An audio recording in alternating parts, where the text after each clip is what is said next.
first sem. NANI?! お前、これは。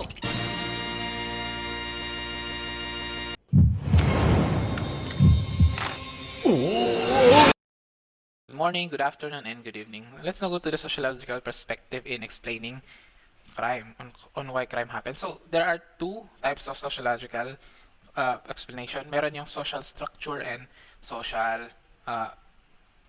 process. Social structure means what is the role of structure such as the social classes, the rich, the poor, the middle class, institutions, parts of the cities, basta structure. In social process is on how people interact with each other, on how the society socialized. Pag ganun. So, one example of social structure is the social disorganization theory. Sabi dito, by McKay and Shaw at Chicago, na-study yan sa Chicago, Illinois, USA. Crime rates and neighborhood ecological characteristics. It explains kung bakit in a part of the city, there are so many crime happens on that one. So, this theory explains that on why people or on bakit maraming mga nakakamit na crimes within that particular place in that city of Chicago. So, the primary causes of criminal behavior are neighborhood disintegration and slum condition. Parang summary to, neighborhood disintegration means the community is indifferent or no willingness to protect itself, or yung mga tao sa communities walang pakialaman sa isa. Slum condition naman is poor yung mga tao doon. So, places which they call transitional neighborhoods or places ridden by poverty. Ito yung usually kung isipan natin kung ano kayang places, ano kayang example dito sa Pilipinas. Sigurado yung places kung sa Manila for example, yung places na walang konkretong house, yung mga ano ba yun, yung mga taong may house naman sila pero dikit-dikit ganun, or wala silang temporary, ay nakalagay lang sa temporary house. So ganun sa transitional neighborhoods. Yung nakalimutan ko yung term. Basta mahirap sila na nagkumpul-kumpulan. Marami daw nakakamit na crime doon kasi yun nga, the neighborhood disintegration and slum condition. So, in that particular area wherein maraming crime na nag-happen it is usually highly transient daw. So, what do you mean by this? So, maraming apartment or places wherein you will go in and out, yung easily go in and out. So, transients means yung pwede mong rentahan lang ng 1 night, 2 days, 1 month, etc. Kasi in that area, parang if it's highly transient, di ba kapag nag-transient ka sa isang apartment is parang wala kang, yung sarili mo lang inisip mo, wala kang pakisa, iba, di ba? And mixed use changing neighborhoods. So, ito yung description ng isang place wherein maraming crime na nag-happen. So, resident not interested anymore to community. So, usually, di ba, i-compare mo yung community na alam ang isa't isa at yung community na hindi alam yung isa't isa. Di ba mas peaceful yung alam yung isa't isa? Ang kakilala mo lahat. Kasi if a crime happens, you know already who committed that crime. Pero sa hindi mo kakilala, parang walang makakakilala sa isang place, usually crime happens doon kasi walang paki yung ibang tao. Kaya hindi nila ma-report. So that is for the social organization theory. And let's go to concentric zone theory. So by Burgess Park at Chicago, distinct ecological areas at Chicago comprises of 5 concentric circles that were stable, significant differences in their zone. Right. So these two, Burgess and Park, parang dinivide nila yung Chicago into 5 concentric circles. May 1, may 2, may 3, may 4, may 5. So, areas with the heavier concentration of crime appear to be the transitional inner city zone. So, yung maraming crime daw nasa center. Yung konting crime lang is nasa outer circle. So, ito. So, sa red, Zone 1, Central Business District. Zone 2, white. Black naman, Zone 3, Zone 4, and so on. So, usually in the center, isummarize ko na, basahin nyo na lang sa lagay ko ang reviewer. Within the center, maraming nakakamit na crime daw. Maraming crime nakakamit within Zone 2, Zone 1, and Zone 3. Usually. Gets? Yan. To the anomy theory by Durkheim. So crime occurs daw because the sudden shifts in tradition and values causes social turmoil and society becomes anomic. And what is anomic? Norms have broken down or become inoperative during periods of rapid social change, so social crisis such as war or famine. So, due to rapid social change caused by war, famine, siguro disasters, is nagiging anomic na yung society. Ano yung anomic? Nagiging, nawawala na yung sense of parang care sa iba. Yung norms, mga practices have broken down or become inoperative. So, if parang usually daw, if disaster happens, tendency is that after the disaster, many crimes will happen because due to, siguro, dahil walang makain yung mga tao sa disasters, nagnanakaw na sila, or yung talagang naapektuhan ng family ng mga naapektuhan ng disaster. So, nawalan silang source of income, bahay, they will commit crime dahil sa pangangailangan nila. So, ganun. So, because of sudden shifts in traditions and values, social crimes are not only normal but necessary. Because crime is the evolution of those. For example, due to the disaster in Cagayan, for example, maraming nang natututo na after that, they discovered na yung mga trees, di ba? Mga trees sa mga Cagayan is naputol, ganun, sa Sierra Madre. At yung mga donation, basta, mga ganun, marami palang mga environmental crimes na nakamit dahil due to the disaster. So, tendency is that mag-evolve, parang the focus will be in changing that. So, they will make laws to protect the environment in Cagayan. So, or yung magfo-focus sila in enforcing yung mga environmental laws doon. Pero, yung mga social, yung nagbibigay ng sudden shift na mga social crisis or yung nagbibigay ng rapid social change, it is either siguro war, famine, modernization tulad ng computer age ngayon, di ba? So parang, di ba, somewhat yung generation ngayon is nagiging, para sa akin nagiging nawawala na sila ng respect due to the rapid social change brought by the modern age. So, ayun. And usually, due to modern age, may mga crimes na meron, parang nag-e-exist na wala noon, just like the cybercrime. So, due to that, sabi dito, it is necessary din na mangyari ang krimen ng cybercrime para yung na-hacking ganun, para matugunan natin, tapos makapag-respond tayo dun, tapos gagawa tayo ng law sa cybercrime. So, ganun sa anomy theory. So, let's go to strain theory by Burton as he based from Durkheim. Sabi dito is a function of conflict between the goals people have and the means they can use to legally obtain that goals. Those who fail to obtain their goals because of inadequate means would feel anger, frustration, and resentment, which refer to as strain. It may develop criminal delinquent. So, ganito. Goals means yung inaasam mo. Means mean yung paano mo i-reach yung inaasam mo. So, people feel anger, resentment, disappointment because hindi nila makuha yung goal nila. And due to that feeling, resentment, anger, they will commit crime. So there are types of, and there is what they call the social adaptation on how people will respond to that feeling of disappointment or anger. So ganito, according to strain theory. May conformity, may innovation, may ritualism, may retreatism, may rebellion. So, sa conformity, ito yung mga taong good boy talaga na they accept na mahirap yung dream nila at i-accept nila yung kung paano i-achieve yung dreams nila. So, ganoon. Sa innovation naman, may dream. May goal sila sa buhay. Pero, hindi nila gusto yung way to achieve that dream. Kasi, legitimate means to achieve your dreams means hard work na for example, kung gusto mong maging doktor, mag-aral ka, etc. Pero if you reject it, so for example, gusto mong yumaman, okay lang yun. Yung goal mo. Yung reject means is ayaw mo namang mag-business kasi mahirap mag-business, mahirap yumaman, di ba? So yung ginawa mo is nagbenta ka na ng droga. And that is, you rejected the legitimate means by doing that because you're violating the law.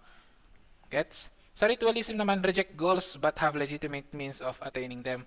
Ritualists gain pleasure from practicing traditional ceremonies of whether they have a real purpose or goal. Ito is yung parang they have no dream, pero hindi sila law violators. Yung ginagawa lang nila is, wala, they just enjoy life. So for example, sa Amerika, ah, meron yung mga nagfo-form ng organization tulad ng motorcycle crew, or yung mga ganun na brotherhood yung gusto lang nila. Ganun. Basta ito is they reject goals pero wala silang dreams pero they do not violate any laws. Sa retreatism, escapist rejects both goals and means. Wala silang dream sa buhay, ayaw din nilang maging law abiding. So or they are law violators. So meaning usually they are the drug users. Rebellion is substituting an alternative set of goals and means for conventional goals. So sa sinasabi kong goals, dapat goals din ng society na parang hindi siya yung masamang goal. So sa rebellion is ito yung gustong palitan yung society. They will substitute the goals of that society. So for example, mga NPAs, mga extremist group, terrorist, or mga ideologies na terrorist. So gets ba? Ayun.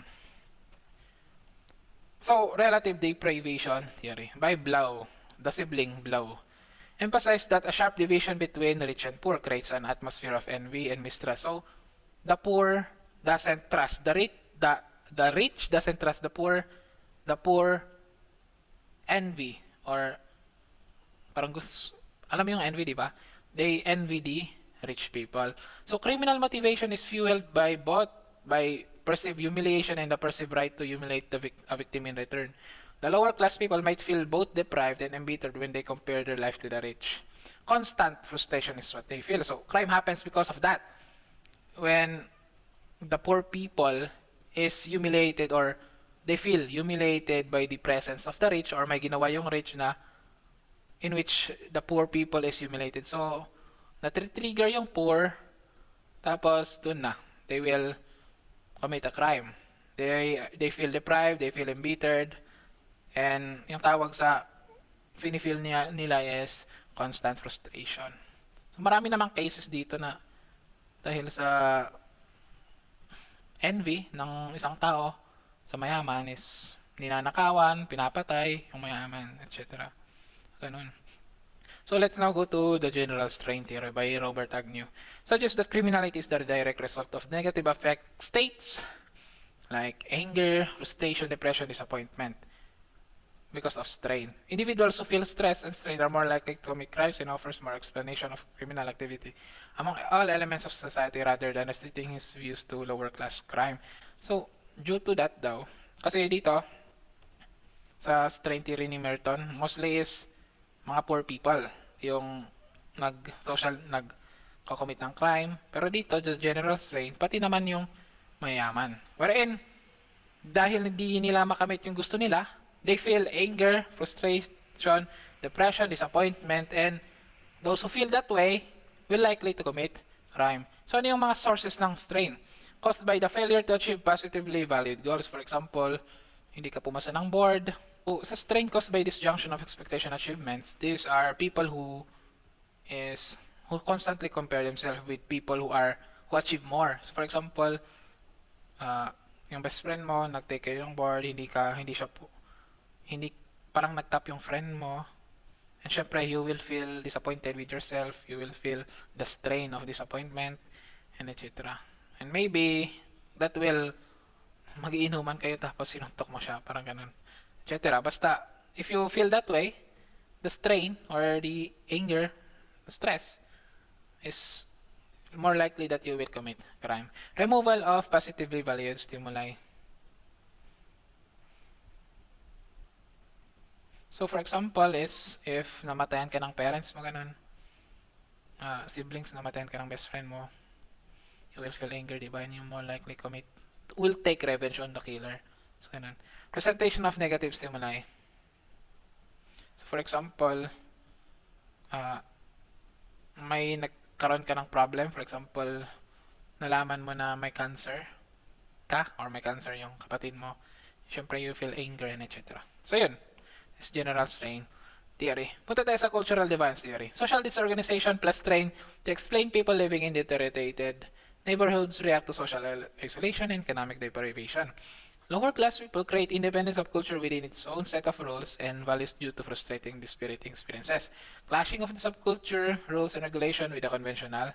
So for example, so dito, gumagawa ng sariling mundo ang mahirap. Na sila lang yung masusunod dun sa mundo nila. So for example, so mahirap yung parte dito sa amin. So kahit may nagnakaw, okay lang sa amin. Kahit may nagpapatayan, okay lang. Pero in generally, hindi yun okay. Or nag-aasawa kami ng kahit ilan, okay lang. Kasi nga, may sarili kaming subculture that is different from the general subculture of the society. So, ganun. Dahil daw kasi, yun nga, due to strain, due to social disorganization, hindi makamit ng mga hindi nag-improve yung buhay ng lower class people at medyo walang pakialam yung mga tao. Wala silang pakialam sa isa't isa. Gumawa na lang sila ng kanilang mundo. Ganun. So, cultural deviance. The lower class people create their own independent subculture away from the general culture. So, means they made their own laws, etc. So, let's now go to delinquent subcultural theory. So, by Cohen, so punta, di ba, yung isa is subculture din. Dito is yung subculture na ginagawa ng mga teenagers. Sabi dito, existence of status frustration. State where the youths are incapable of achieving their legitimate goals in life because of the social condition that they are into. Particularly lower class youths protest against the normal values of the middle class youth culture. So, dahil you are from the poor family and parang teenager ka na, you commit crime or you commit status offenses, wala ng vagrancy, ano pa, truancy, pregnancy, ano pa, vandalism, magiinom, curfew violation, etc. So, development subculture, gumagawa yung mga bata, teenagers, ng kanilang kultura away from the general culture. So, dinivide ni Albert Cohen kung sino yung mga yan. The corner boy, the most common response to middle class rejection. He is not chronic delinquent but may be a true one, who engages in petty or status offenses such as sex before marriage or recreational drug abuse.